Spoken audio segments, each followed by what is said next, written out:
ওইটা কাটতে হবে না, নাহলে কলমটা দাঁড়াবে কি জানি না। এটা মিউজিক করে না ভাই। এইটা ছেড়ে এইটা কাকড়টা দুপুর ছেড়ে কাকড়টা ভাই ওইটা না তোর ওই দেয়াল দেখে দেয়াল দেখে না না দেয়াল দেখে দুপুর হলে এইটা সই হয়ে যায় না এটা সই করলে হবে কেন তুই এইখান থেকে যেটা আছে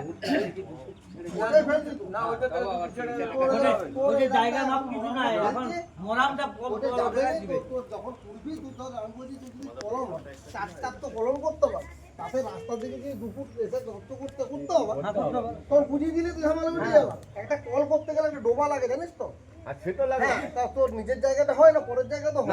তাহলে বুঝিয়ে দিলে তারপর তাহলে এইটা আমরা তারপর বুঝতে জল পারবো। পাস তাহলে আমি তোকে কি বলছি যে তুই ওইখান থেকে তারপরে এই জল আমরা দাদা কিছু বলবো নি, কান্টি লেবার 1.5 ফুট বার পর তাও কিছু বলছি সে তো তার মানে তোর কথা দিয়ে হচ্ছে।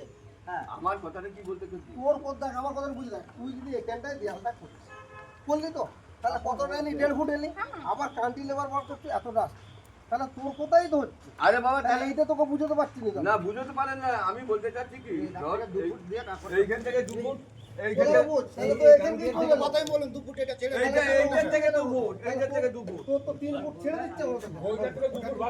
এইখান থেকে 2 ফুট বাদ দিলেও যেটা হবে গর্ত কাটা সমস্যা গর্তটা কাটা না গাং দিয়াল থেকে ওরে তোকে গর্ত কাটতে দিব বলছি, শুন না ওটা তো চিরস্থায়ী বলায় আমি কি তোর যে গর্তটা এটার থেকে 2 ফুট দিলে আর হোক কেন রাস্তা তাহলে ওটা চিরস্থায়ী নয়।